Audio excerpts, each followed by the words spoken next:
जो अनशन छोड़ दिया है, जिनको हाथों से सरकार के जो नुमाइंदे आए थे, जो मंत्री, वो चिंता की विषय। अगर अनशन छोड़ना था तो उसी जगह पर जहां से उनको पुलिस दिल्ली के खींच कर लेके गए, वहां जाकर हजारों जो वहां बच्चे बैठे हैं उनके सामने अपनी बात रखकर यह आंदोलन छूटना चाहिए था। इस आंदोलन को कुचलने में कोई कसर नहीं छोड़ी मोदी जी की सरकार ने, अमित शाह जी की सरकार ने, और उनके दो मंत्री आपके पास आए। अगर आप चाहते तो अपोजिशन लीडर के साथ भी आप ये कर सकते हो। हमारी मांग रही धर्मेंद्र प्रधान का इस्तीफा होना चाहिए, मोदी जी का इस्तीफा होना चाहिए। तो ये मांग अब वांगचुक जी कर पाएंगे? वांगचुक जी 26 दिन से अनशन पर बैठे थे।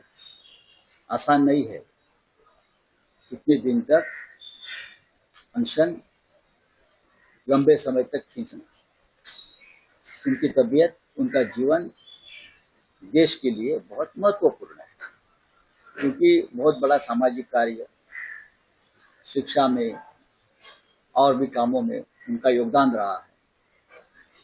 लेकिन जो अनशन छोड़ दिया है, जिनको हाथों से सरकार के जो नुमाइंदे आए थे, जो मंत्री, वो चिंता की विषय। जिस सरकार ने युवाओं पर, छोटी छोटी बच्चे जो वांगचुक जी के लिए आए थे, वहां लाखों की संख्या में कुचल दिया उनका आंदोलन, लाठी से मार दिया, गोलियां चलाई, छर्रे वाली बंदूकें चलाई, हाँ, हड्डियां तोड़ दी, सर तोड़ दिए, खून बहता था सबके मुंह से और शरीर से। तो जंतर मंतर में से जिस तरह से वांगचुक को उठाया, जबरदस्ती से स्ट्रेचर तक नहीं लाया, दिल्ली के पुलिस, अमित शाह के पुलिस उनको खींच कर लेके गए। तो मेरा यह मानना है, अगर अनशन छोड़ना था तो उसी जगह पर जहां से उनको पुलिस दिल्ली के खींच कर लेके गए, वहां जाकर हजारों जो वहां बच्चे बैठे हैं उनके सामने अपनी बात रखकर यह आंदोलन छूटना चाहिए था। दो लोग अंदर आ गए और आपको कुछ पिलाया, चाहे जूस हो चाहे सूप हो, मुझे मालूम नहीं, और आपने आंदोलन छोड़ दिया, पोषण अनशन छोड़ दिया। उसका मतलब क्या होता है? इस आंदोलन को कुचलने में कोई कसर नहीं छोड़ी मोदी जी की सरकार ने, अमित शाह जी की सरकार ने, और उनके दो मंत्री आपके पास आए थे। अगर आप चाहते तो अपोजिशन लीडर के साथ भी आप ये कर सकते थे, क्योंकि इस आंदोलन को ताकत देने का काम देश के अपोजिशन ने भी दिया है। राहुल गांधी ने भी लाठियां खाई है। महाराष्ट्र में उद्धव ठाकरे और आदित्य ठाकरे जी के नेतृत्व में आंदोलन हो रहा है। अखिलेश यादव जी, डिम्पल यादव जी इस आंदोलन में है, सभी लोग आंदोलन में है। इसका सरकार का क्या संबंध है? सरकार तो आंदोलन की दुश्मन है। हमारी मांग रही धर्मेंद्र प्रधान का इस्तीफा होना चाहिए, मोदी जी का इस्तीफा होना चाहिए। तो ये मांग अब वांगचुक जी कर पाएंगे? मुझे आश्चर्य होता है कि वांगचुक जी ऐसे दो मंत्रियों के हाथों से अपना अनशन कैसे छोड़ सकते हैं। यह आंदोलन व्यक्तिगत नहीं है, किसी व्यक्ति का आंदोलन नहीं है। लाखों लोग अगर नहीं आते।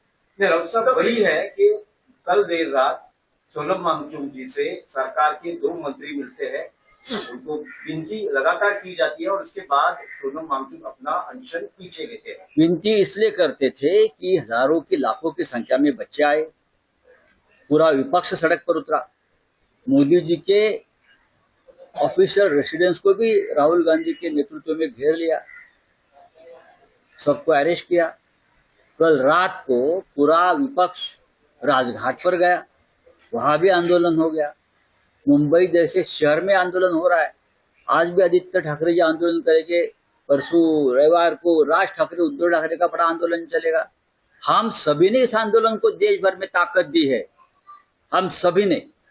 सब सीधा एक सवाल है कि दो सरकार के मंत्रियों के हाथ से सोनम वांगचुक ये गलत है, अनशन पीछे लेते हैं। ये गलत है। उसी जगह पर जाना चाहिए था जहां से आपको घिसट कर लेके गए। जंतर मंतर, लोगों के सामने, बच्चों के सामने। तब बच्चे रो रहे थे, जब आपको लेकर गए वहां से तो बच्चे रो रहे थे। तो उस सभी बच्चों के सामने जंतर मंतर के मंच पर आकर ये अनशन अगर छूट जाता, सरकार के हाथों से नहीं, वो बच्ची जिसने सबसे ज्यादा लाठियां खाई है, वो बच्ची जिसकी पुलिस ने वहां फिर सड़क पर छेड़खानी की है, वो बच्ची नेहा जिसने आपके साथ 20-22 दिन तक उसी मंच पर अनशन किया है, ऐसे किसी एक के हाथ से अगर आप ये अनशन छोड़ देते तो आप ज्यादा तेजस्वी हो जाते, हाँ, आप और बड़े हो जाते। लेकिन ऐसे दो मंत्री आ गए जिसने कोई कसर नहीं छोड़ी ये आंदोलन खत्म करने का और बच्चों को और आपके आंदोलन को बदनाम करने का। ये बीजेपी के लोग वांगचुक साहब को क्या क्या नहीं बोल रहे थे, चीन के एजेंट, इसके एजेंट, वहां का फंडिंग, वहां का फंडिंग। हम आपको डिफेंड करते रहे और आगे भी डिफेंड करते रहे। नहीं, लेकिन राहुल साहब, अगला आंदोलन का रूप क्या होगा? आंदोलन बात ये तानाशाही के खिलाफ आंदोलन है। धर्मेंद्र प्रधान जी का इस्तीफा लेने के बाद ही आंदोलन खत्म होगा? देखिए, ये आज ही मैंने कॉकरोच जनता पार्टी के जो मुखिया है, प्रमुख है अभिजीत दिक्के, उनका बयान मैं देख रहा था। आंदोलन खत्म नहीं होगा जब तक धर्मेंद्र प्रधान जी का इस्तीफा नहीं होगा। हम सहमत है उनसे। ये एक तानाशाही की सरकार इस देश में चल रही है, एक पुलिस स्टेट जैसे हैदराबाद में भी चल रहा था स्वतंत्रता संग्राम के पहले, एक ऐसा स्टेट यहाँ चल रहा है तानाशाही का, पुलिस का राज चल रहा है। आपने जंतर मंतर पर पूरा आर्मी लगा दिया था, पुलिस फोर्स लाया था, सशस्त्र पुलिस दल जो भारत के सीमा पर चाहिए, वो आप ही देश के नौजवानों को मारने के लिए लाया था। वांगचुक जी को शायद ये पता नहीं होगा, अस्पताल के कमरे में हम वहां देख कर आए हैं बार बार, लोगों की भावना, बच्चों की भावना। आंदोलन अगर सरकार कुचल देती है तो तानाशाही के खिलाफ फिर कोई खड़ा नहीं रहेगा, जो आज जनता खड़ी है। सर, वाईफाई बंद किया गया, दुकान बंद करवा दी, काफी हद तक ये तानाशाही है, ये तानाशाही है और ये सरकार का डर है। ये सरकार डरती है, डर गई है और बहुत बुरी तरह से डर गई है। इसीलिए महाराष्ट्र में आंदोलन जारी रहेगा, देश में आंदोलन जारी रहेगा। इस आंदोलन का कोई नेता नहीं है।